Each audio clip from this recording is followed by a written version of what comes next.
গো, তুমি দেখছি এখনো মাছ ধরতে যাচ্ছ না? এই সকাল সকাল তোমার আবার কি হলো শুনি?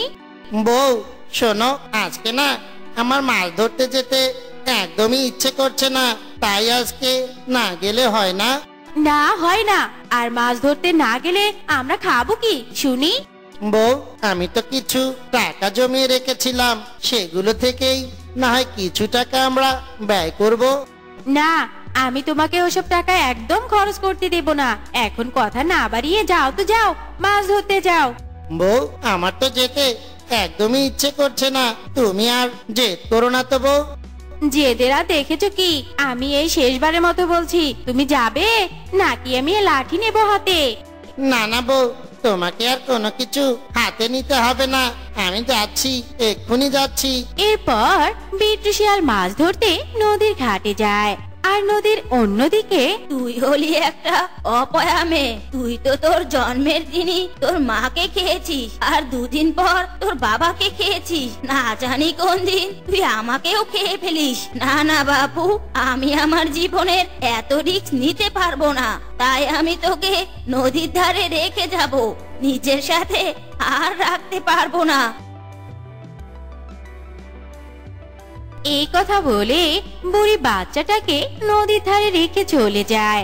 আর বাচ্চাটা কান্না শুরু করে।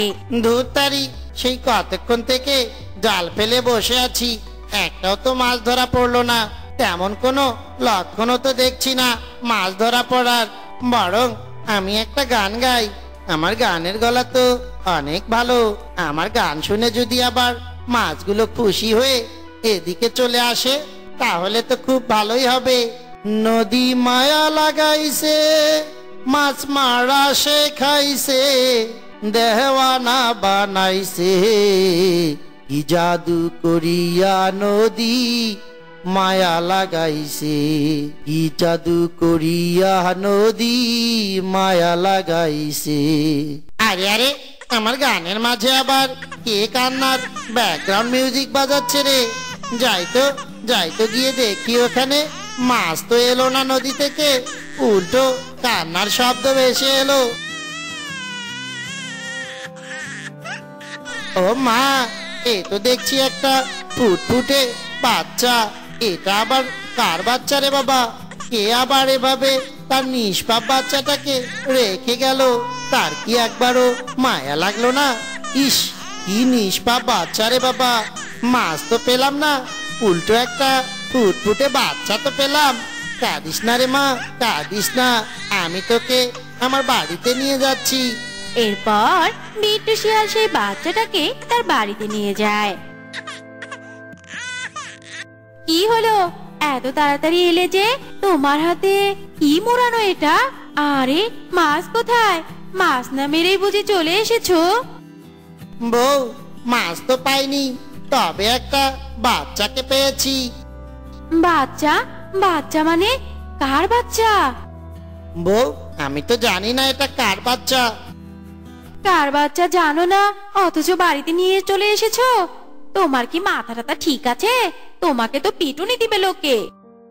বউ, আমি না নদীতে মাছ মারছিলাম, আর তখনই এই বাচ্চাটা কান্না করছিল খুব। আমি গিয়ে দেখি বাচ্চাটা একা পড়ে পড়ে কান্না করছে, তাই তো ওকে আমি আমার সঙ্গে করে নিয়ে এলাম। তবু তোমার বাচ্চাটাকে নিয়ে আসা উচিত হয়নি। পরে যদি আবার কেউ বাচ্চাটাকে খুঁজতে আসে? বউ, তুমিও না, কেউ যদি এই বাচ্চাটাকে খুঁজতে আসে, তাহলে কি আর এই নদীর ধারে ফেলে যেত নাকি ওকে? তা অবশ্য তুমি ঠিকই বলেছো। দেখি দেখি বাচ্চাটাকে, একটু দেখি। ও মা, এই তো দেখছি একটা পরী। এত সুন্দর একটা বাচ্চাকে কেউ এভাবে রেখে যায় নাকি? এর মুখের দিকে তাকালেই তো মায়া লাগে। বউ, এই জন্যই তো আমি আমার মায়া কাটাতে পারিনি, এই জন্যই তো আমি ওই বাচ্চাটাকে সঙ্গে করে নিয়ে এলাম। দাও দাও, বাচ্চাটাকে আমার কোলে দাও। আজ থেকে এই আমাদের সঙ্গেই থাকবে। হ্যাঁ হ্যাঁ বউ, তুমি একদম ঠিক বলেছ। এই বাচ্চাটা আজ থেকে আমাদের সঙ্গেই থাকবে, একদম একটা রাজকন্যা হয়ে। কিন্তু ওর নাম কি দেব বউ, বলো তো দেখি? ওর নাম শিলু। আজ থেকে ও আমাদের শিলু। কেমন হয়েছে নামটা বলো তো? হুম হুম, অনেক সুন্দর হয়েছে নামটা। এভাবেই বেশ কিছুদিন কেটে যায়। একদিন বউ, মাছ মেরে তো কোনো কাজই হচ্ছে না, এখন তো আবার আমাদের মাঝে শিলুও আছে। সে না হয় বুঝলাম, তা এখন তুমি কি করতে চাচ্ছ? আমি ভাবছিলাম কি, এখন থেকে না হয় আমি অটো চালাবো। অটো? অটো কেনার টাকা পাবে কোথায়? কেন, ওই বাঘ মামার কাছ থেকে টাকা না হয় ধার নেব। আচ্ছা, তবে তাই করো, কিন্তু তুমি কি অটো চালাতে পারো? পুরোপুরি না পারলেও অল্প অল্প চালাতে পারি, ও নিয়ে তুমি কোনো চিন্তা করো না। আচ্ছা ঠিক আছে, আমাদের সংসার ভালোভাবে চললেই হলো। এইভাবে বেশ কয়েকদিন কেটে যায়, আর বিট্টু শিয়ালও অটো চালানো শুরু করে। একদিন অটো চালিয়ে বেশ ভালো ইনকাম করতে পারছি। আগে থেকে যদি অটো চালাতাম তাহলে আর আমাকে নদীর পাড়ে ঘন্টার পর ঘন্টা বসে থাকতে হতো না। এমন সময় বিট্টুর অটোর সামনে একটা বানরের বাচ্চা চলে আসে। ও মা, এটা আবার কি হলো? ওরে বিট্টু, তুই কি চোখে দেখিস না নাকি? তোর জন্য আজ আমার বাচ্চাটা মারা গেল। আমি তো ইচ্ছে করে এটা করিনি গো, তোমার বাচ্চাই তো আমার অটোর সামনে চলে এলো। ইচ্ছে করে করিসনি তো কি হয়েছে? তোকে আজ আমি পুলিশে দেব। না না, আমাকে তুমি পুলিশে ধরিয়ে দিও না। আমার যে বাড়িতে ছোট বাচ্চা আর বউ আছে, আমি ছাড়া যে ওরা একদমই অচল। আমি তোর এসব কথা শুনবো না, তোকে আমি পুলিশে দিয়েই ছাড়বো। তুই আমার বাচ্চাকে খুন করেছিস। এরপর বিট্টু শিয়ালকে পুলিশে ধরিয়ে দেয়। এইসব শুনে চুমকি শিয়ালিনী থানায় যায়।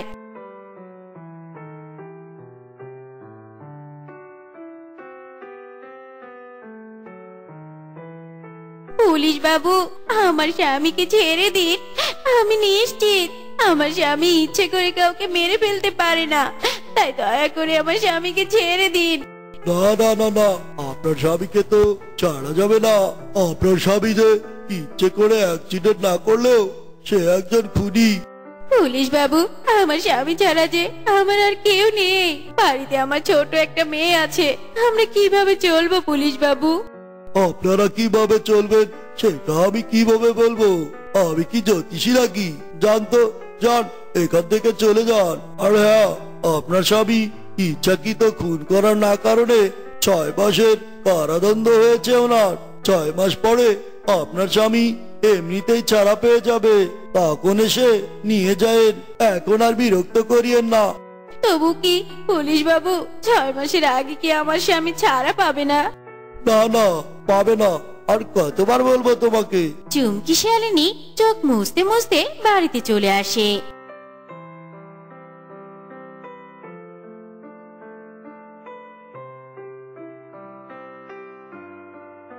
মা, মা, কোথায় গিয়েছিলে? একটু বাইরে গিয়েছিলাম রে মা। মা, তোমার চোখে জল কেন? আর বাবা কোথায় মা? বাবাকে তো কোথাও দেখছি না, এত রাত হয়ে গেল, তবুও বাবা আসছে না কেন? তোর বাবা একটা কাজে অনেক দূরে গেছে রে মা, তার ফিরতে অনেক দেরি হবে। দূরে কোথায় কাজে গেছে মা? কি এমন কাজ যে আসতে দেরি হবে? সে তুই বুঝবি না রে মা।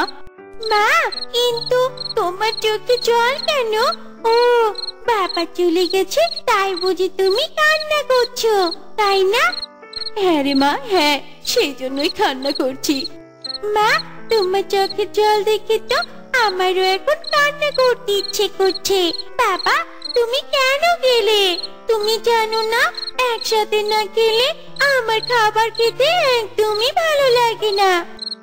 মারে, তুই কাঁদিস না, তোর বাবার কাজ শেষ হলে দেখবি তোর বাবা একদিন ঠিকই ফিরে আসবে। আর তাকে ছাড়াই আমাদের যে এখন সবকিছু করতে হবে। কিন্তু মা, বাবা কেন আমাদের ছেড়ে দূরে চলে গেল? আমরা তিনজন তো একসঙ্গে ভালোই ছিলাম। শিলু মারে, তুই তো এখনো অনেক ছোট, তুই এসব কিছু বুঝবি না। বড় হওয়ার পর তুই সবকিছু বুঝতে পারবি। মা, আমি তো বড় হয়েছি, এখন বুঝবো না কেন? বড় হয়েছিস, তবে এসব কিছু বোঝার মতো এখনো বড় হসনি। বুঝেছি, কিন্তু মা তুমি আমার সামনে আর কাঁদবে না। তোমার চোখের জল দেখলে আমারও একদম ভালো লাগে না। আচ্ছা ঠিক আছে, আমি তো সামনে আর কাঁদবো না। হয়েছে হয়েছে, অনেক কথা হয়েছে, এখন খেয়ে শুয়ে পড়। মা, তোমাকে একটা কথা বলতে চাই। কি কথা বল। মা, আমি অনেক বড় হওয়ার পরেও বাবার মতো কোনো কাজ করতে অনেক দূরে তোমাকে ফেলে রেখে যাব না। বাবা পচা, তাই আমাদেরকে একা ফেলে চলে গেছে। না রে মা, এভাবে বলতে হয় না। তোর বাবা অনেক ভালো, জরুরি বলেই তো দূরে গেছে, না হলে যে সে আমাদেরকে ছেড়ে কখনোই যেত না। তোর বাবা তোকে অনেক ভালোবাসে। আমিও বাবাকে অনেক ভালোবাসি। আচ্ছা ঠিক আছে, এসব কথা আর বলবো না। এভাবে বেশ কয়েকদিন কেটে যায়। একদিন জমানো টাকাও তো প্রায় শেষের দিকে। এভাবে কোনো কাজ না করে যদি জমানো টাকা খরচ করতে থাকি তাহলে তো টাকা আর থাকবে না। কিন্তু কি করব, আমি তো তেমন কোনো কাজও পারি না। না না, আমাকে কিছু একটা ভাবতেই হবে। পেয়েছি, মোড়ল মশাইয়ের কাছে যাই। উনি তো বিট্টুকে অটো কেনার জন্য টাকা ধার দিয়েছিল। উনি নিশ্চয় আমাকে খালি হাতে ফেরাবেন না, আর দরকার হলে অটো উনাকে দিয়ে দিব। এখন যাই, মোড়ল মশাইয়ের কাছে যাই। এরপর চুমকি শিয়ালিনী মোড়লের বাড়িতে যায়।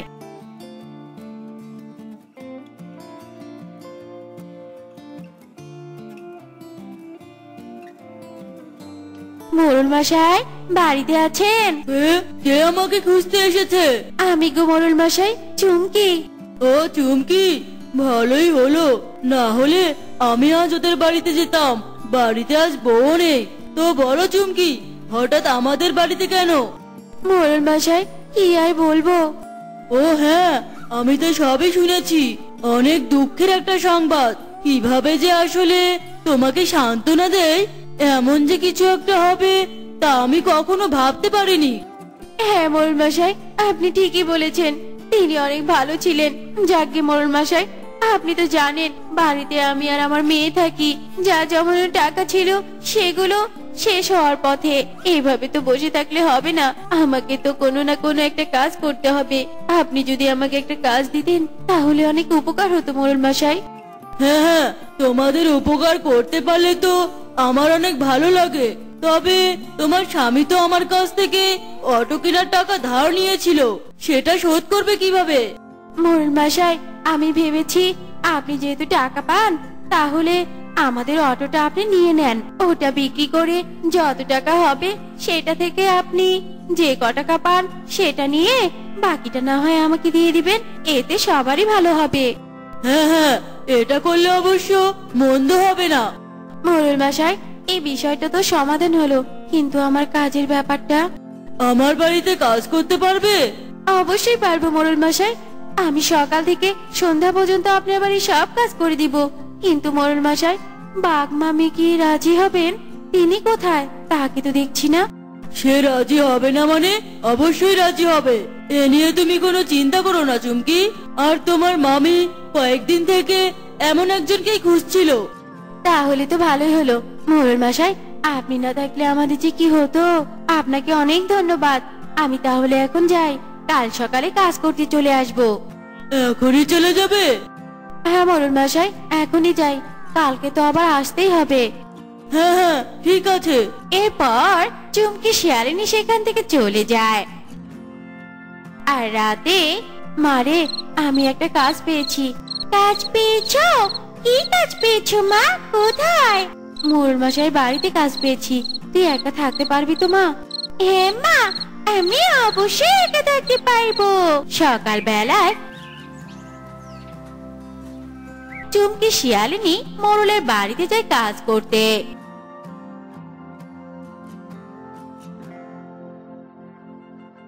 চুমকি, তোমাকে একটা কথা বলতে চাই। বিট্টু তো নেই, তুমি বরং আমাকে বিয়ে করে ফেলো, তাহলে তোমাদের কোনো সমস্যাই থাকবে না। এই কথা বলে বাঘ মোড়ল চুমকি শিয়ালিনীর হাত ধরে, আর চুমকি শিয়ালিনী বাঘকে একটা থাপ্পড় মারে। ছি ছি ছি ছি ছি, মোড়ল মশাই আপনি এমন হবেন আমি কখনো চিন্তা করিনি। আমি আপনাকে অনেক ভালো ভেবেছিলাম। আর মোড়ল মশাই, আপনার না বউ আছে? তুই আমাকে থাপ্পড় মারলি? তোর এত বড় সাহস, তুই মোড়লের গায়ে হাত তুললি? দাঁড়া, তোকে আমি মজা দেখাচ্ছি। এই কথা বলে বাঘ মোড়ল চুমকিকে মারতে থাকে, আর মারতে মারতে চুমকি মরে যায়। আয় হায়, এ তো মরে গেল। এখন আমি কি করি? না না, কেউ দেখে ফেলার আগে একে আমি মাটি চাপা দেই। তারপর বাঘ চুমকি শিয়ালিনীর লাশটা মাটি চাপা দেয়। আর অন্যদিকে কি ব্যাপার, রাত তো হয়ে গেল, কিন্তু মা এখনো আসছে না কেন? না না, আর একটু অপেক্ষা করি। এই কথা বলে শিলু তার মায়ের জন্য অপেক্ষা করতে থাকে। না, মা তো এখনো আসছে না। মা, তুমিও কি বাবার মতো আমাকে রেখে অনেক দূরে চলে গেলে নাকি? তোমরা আমার সাথে এমনটা করতে পারলে? তোমরা কেউই আমাকে ভালোবাসো না, তাই তো এক এক করে সবাই চলে যাচ্ছ। এমন সময় চুমকির আত্মা সেখানে চলে আসে। কাঁদিস না মা, এই দেখ আমি তোকে ছেড়ে যাইনি। মা, তুমি এসেছো? কিন্তু মা, তোমাকে দেখতে এমন লাগছে কেন? আমি যে মারা গেছি রে মা, কিন্তু তুই ভয় পাস নি রে মা, আমি সব সময় তোর সঙ্গে আছি। এই নে, তোর জন্য কিছু খাবার এনেছি, এগুলো খেয়ে নে। মা, তুমি কি বলছো? আমি তো কিছুই বুঝতে পারছি না। তোকে বুঝতে হবে না রে মা, খেয়ে নে আর ঘুমিয়ে পড়। আমার যে আরেকটা কাজ করতে হবে। শিলু ঘুমানোর পর চুমকি শিয়ালিনী বাঘকে মারতে যায়। আরে আরে, ওই তো একটা মক্কেল পেয়েছি। যাই যাই, ওকে বোকা বানিয়ে কিছু টাকা ইনকাম করি।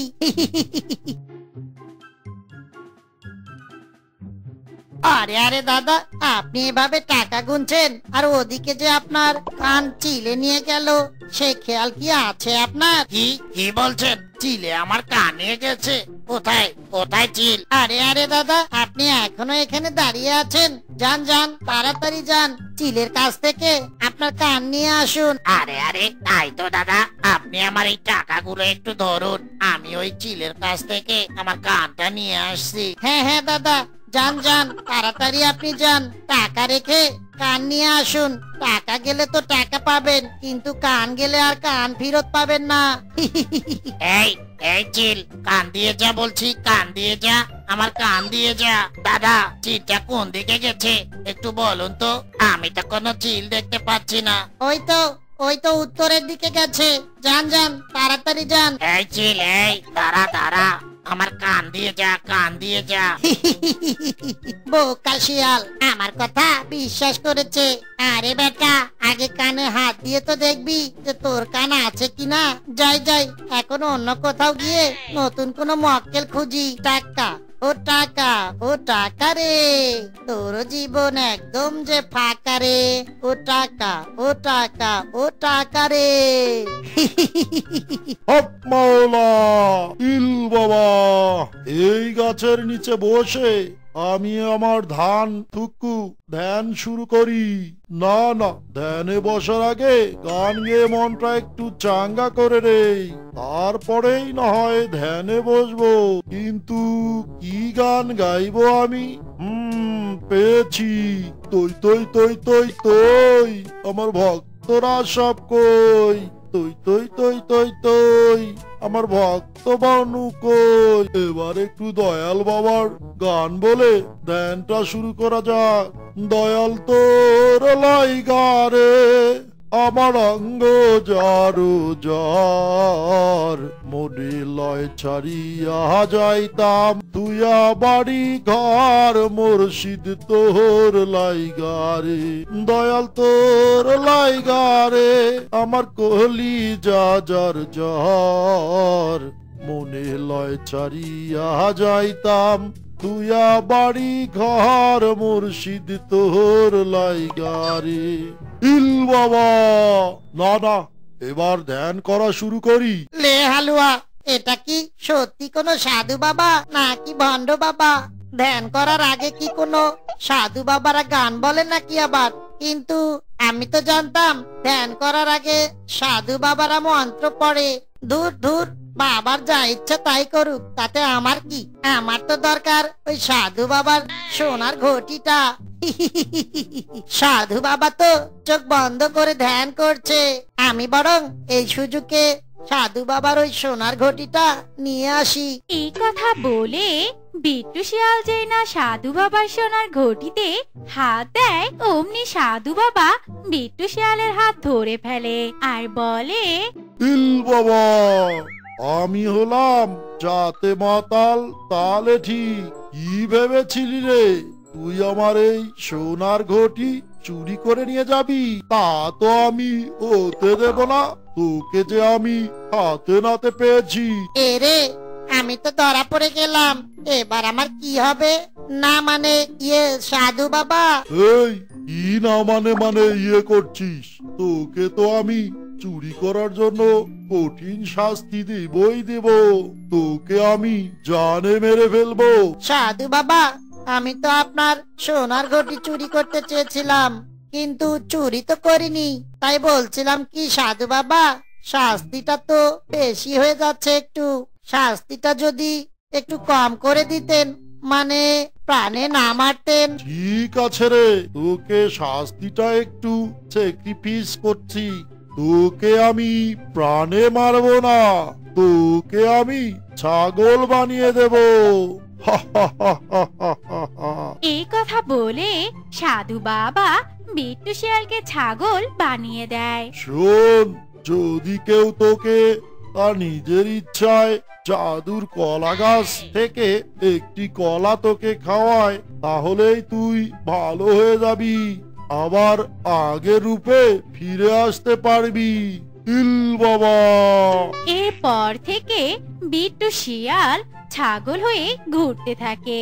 আহ, কি সুন্দর এই বনটা! সত্যি নিজের চোখে না দেখলে বিশ্বাস করতে পারতাম না।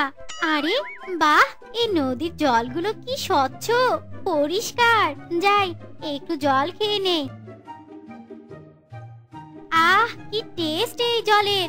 মনে হচ্ছে আমি যেন অমৃত খেলাম। আরে আরে, এটা তুমি কি করলে? তুমি জানো না এই নদীর জল অভিশপ্ত? এই নদীর জল খাওয়া বারণ। কি সব বলছেন বাঘিনী মামি? এত সুন্দর নদী অভিশপ্ত? হ্যাঁ, তুমি এই নদীর জল খেয়ে অনেক বড় অন্যায় করেছো। চলো চলো, এই বনের মোড়ল মশাইয়ের কাছে তাড়াতাড়ি চলো। এরপর বাঘিনী চুমকি শিয়ালিনীকে নিয়ে মোড়ল মশাইয়ের কাছে যায়। মোড়ল মশাই, এই মেয়ে ওই অভিশপ্ত নদীর জল খেয়ে ফেলেছে। কি কি বলছো কি বাঘিনী? এই মেয়ে ওই নদীর অভিশপ্ত জল খেয়ে ফেলেছে? তুমি জানো না ওই নদী অভিশপ্ত? আর ওই নদীর জল যে পান করবে সেই রাক্ষসী রূপ ধারণ করবে। এসব আপনারা কি বলছেন? এটাও কি কখনো সম্ভব? আপনারা আজকালকার যুগে এসব বিশ্বাস করেন? এসব তো কুসংস্কার। খাবোস! এই মেয়ে, তোর এত বড় সাহস, তুই আমাদের সংস্কারকে কুসংস্কার বলছিস? ওগো, বেশি দেরি করাটা ঠিক হচ্ছে না, তাড়াতাড়ি এর একটা ব্যবস্থা করো, তা না হলে তো এই শিয়ালিনী রাক্ষসীতে রূপান্তরিত হবে আর আমাদের পুরো বন ধ্বংস করে ফেলবে।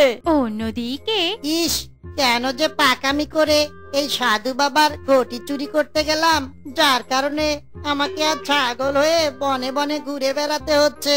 তাও ভালো যে সাধু বাবা আমাকে প্রাণে মারেনি, কিন্তু আমি তো ছাগল হয়েও ছাগলের মতো করে এই ঘাস লতা পাতা খেতে পারছি না কেন? আমি তো ভেবেছিলাম ছাগল হয়েছি তাতে ভালোই হয়েছে, অ্যাটলিস্ট খাবারের কোনো টেনশন করতে হবে না। এখন তো দেখছি মহা বিপদ হয়েছে, ঘাস লতা পাতা তো খেতেই পারছি না, উল্টো কোনো খাবারও পাচ্ছি না। যাই যাই, দেখি কারো কাছে কোনো খাবার পাই কিনা।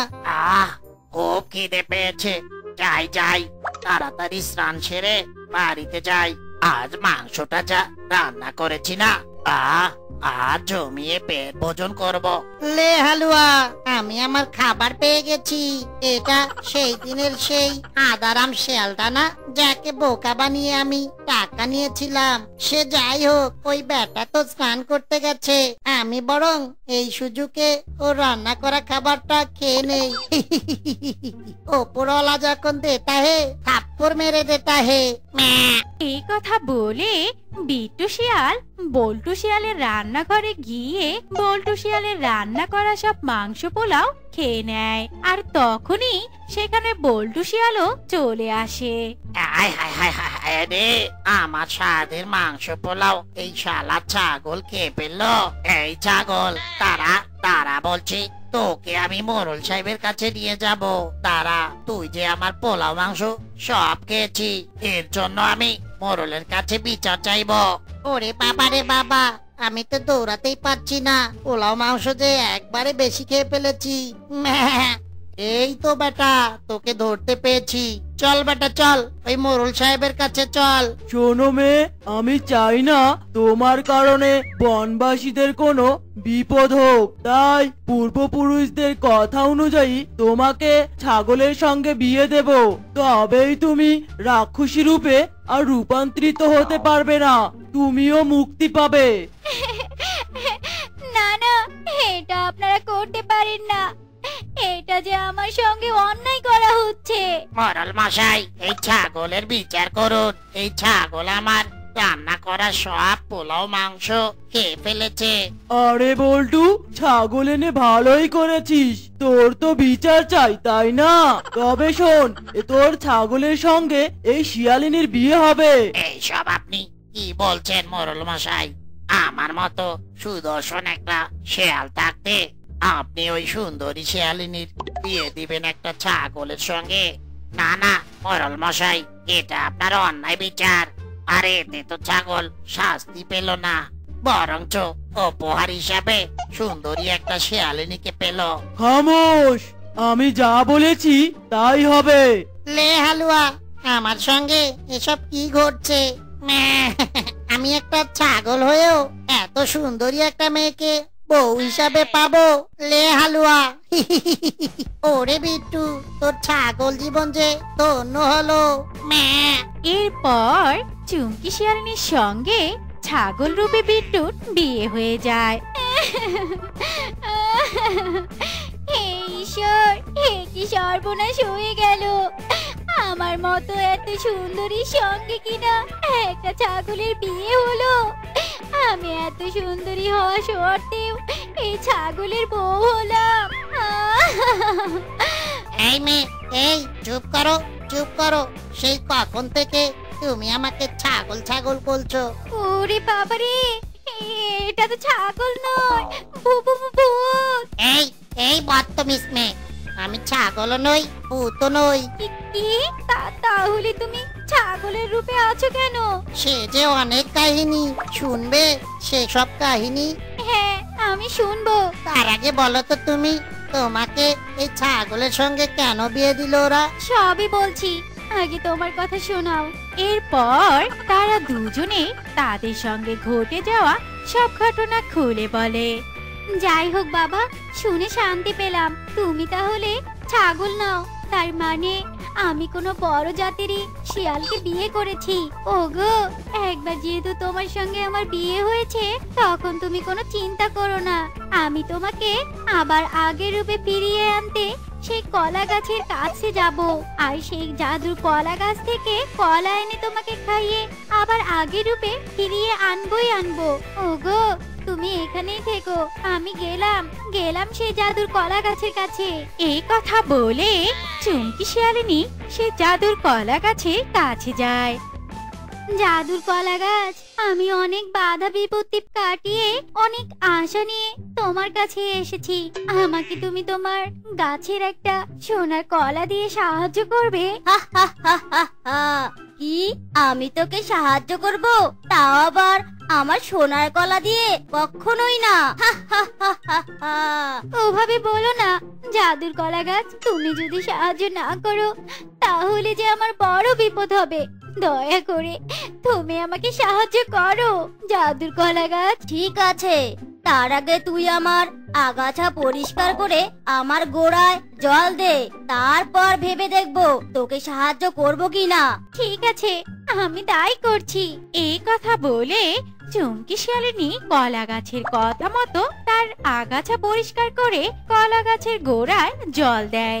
জাদুর কলা গাছ, আমি তোমার কথা মতো তোমার সব আগাছা পরিষ্কার করে তোমার গোড়ায় জল দিয়েছি। এবার তো আমাকে সোনার একটা জাদুর কলা দাও না। হা হা হা হা হা। তুই কি করে ভাবলি এই সামান্য কাজ করার জন্য আমি তোকে আমার জাদুর সোনার কলার গাছের কলা দেব? শোন তবে, তুই ভুল ভেবেছিস। তোকে আমি আমার কলা গাছের কলা কখনোই দেব না। যা, আমার সামন থেকে সরে যা বলছি। এই কথা শুনে চুমকি শিয়ালিনী কান্না করতে করতে চলে যেতে থাকে। ঠিক এমন সময় চুমকি শিয়ালিনী এক সাধু বাবাকে ধ্যান অবস্থায় দেখে, আর একটা সাপ সাধু বাবাকে ছোবল মারার জন্য ফোনা তুলে সাধু বাবার কাছে আসে। আরে আরে, এই সাধু বাবা তো ধ্যানে, কিন্তু ওই সাপটা তো সাধু বাবাকে ছোবল দিবে। না না, ওই সাধু বাবাকে যে করে হোক আমাকে বাঁচাতে হবে। এই কথা বলে চুমকি শিয়ালিনী এক লাঠির সাহায্যে সাপটিকে তাড়িয়ে দেয়। কে রে মা তুই? আমাকে এই সাপের হাত থেকে বাঁচালি, আর এখানে তুই বা কেন এসেছিস? এটা তো একটা ভয়ানক জায়গা। সাধু বাবা, আমি এক অভাগিনী শিয়ালিনী। কি হয়েছে রে মা? আমাকে সব খুলে বল। তুই যে আমার জীবন বাঁচিয়েছিস, দেখি তোকে কোনো সাহায্য করতে পারি কিনা। এরপর চুমকি শিয়ালিনী সাধু বাবাকে সব কথা খুলে বলে। কি বললি রে মা? ওই কলা গাছের এত অহংকার হয়েছে? চল তুই আমার সঙ্গে চল, দেখি ওই সোনার কলার গাছ তোকে কলা দেয় কিনা। এরপর তারা কলা গাছের কাছে যায়। এই মেয়ে তো দেখছি সাধু বাবাকে সঙ্গে নিয়ে এসেছে। এই মেয়ে, তুই আমার গাছের কলা নেবার জন্য সাধু বাবাকে নিয়ে এসেছিস? তবে শোন, তুই যদি ওই সাধু বাবার মৃত বাপকেও আনিস, তারপরেও তোকে আমি কলা দেব না। হা হা হা হা হা। কি বললি?